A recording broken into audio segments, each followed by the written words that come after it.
Good evening, everybody, and thank you all for coming out. I wanted to begin with asking you to raise your hands if you truly believe that you live in the moment. Okay, so at least we have something to talk about tonight then. An old lady towards the end of her life, in palliative care, had not lived the way that she had wanted to. So much so, she made the woman looking after her promise to not go down the same path that she did. This woman looking after her, Bronnie Ware, had been a caregiver for 8 years and had had so much regret from each of her patients that she decided to write a book about it, named The Top 5 Regrets of the Dying. Now, each regret came up over and over again, but the one that came out on top, the most common one, was, I wish I'd had the courage to live a life true to myself, not a life others expected of me. This really presents the immense power that fear can have over us and can prevent us from leading a life that is going to make us happy. Be it fear of failure, fear of standing out, fear of giving a speech like this for the first time, and yes, I'm absolutely terrified, so please bear with me if I stumble over my words. But these fears are almost strange, because from an evolutionary perspective, humans are meant to be self-serving, self-centered, selfish. But because we live with other people and we're social creatures, we communicate with friends and family on a daily basis, we require their approval because it adds to our own confidence, our own self-esteem. This contradictory hardwiring puts us in constant dilemma whilst on our pursuit of happiness. But going back to the old lady, she died with unhappiness in her life because she had done what others thought that she should do. Perhaps if she had had the courage to live a life true to herself, the story would be different. So, my point, I'm here today to convince even just one of you that living in the moment and grasping each opportunity that comes your way, especially if there is fear involved, will lead to lasting fulfillment and help you avoid regret.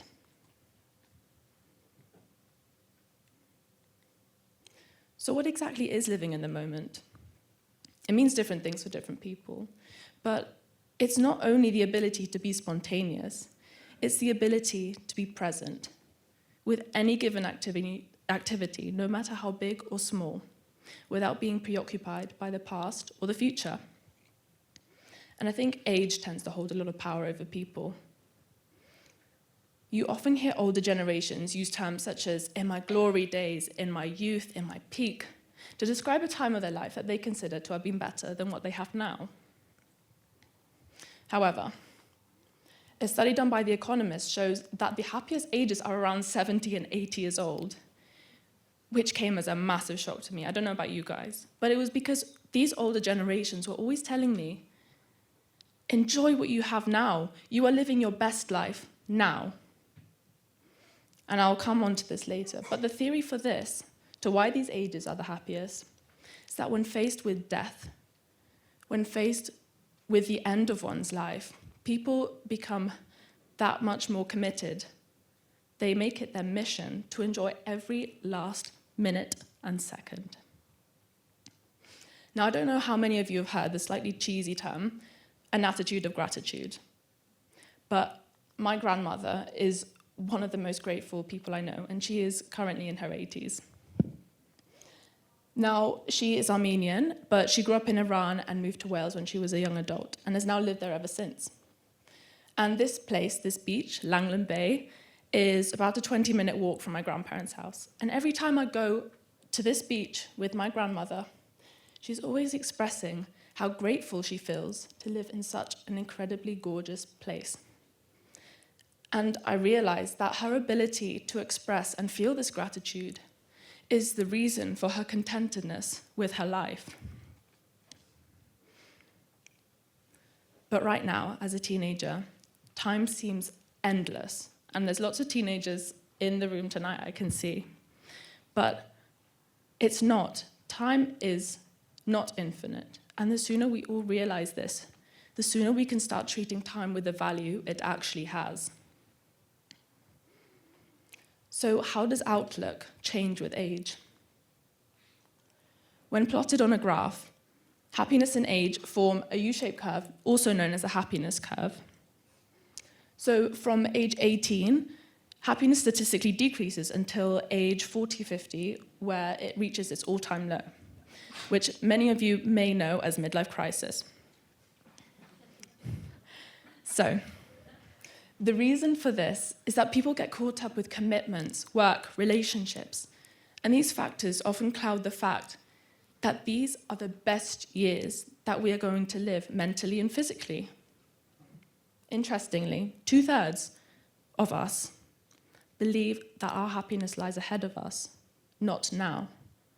Additionally, we spend 47% of our day thinking about something other than what we are actually doing. This mental drift, alongside the fixation on the future, is why many of us struggle to find joy in the moment. So how can we change this? What I've recently found useful are small internal affirmations. I will just tell myself what I'm doing when I am doing it. When I'm walking to school, I am walking to school. Now, this may seem stupid or silly to some of you, but it's a way of centering and grounding my thoughts, and it helps me be more grateful for things that I usually wouldn't even think about. So I recommend each of you try it, as it's free and very, very easy to do. So, to check who's been listening, I'm coming back to what I quoted at the beginning. Feel the fear and do it anyways.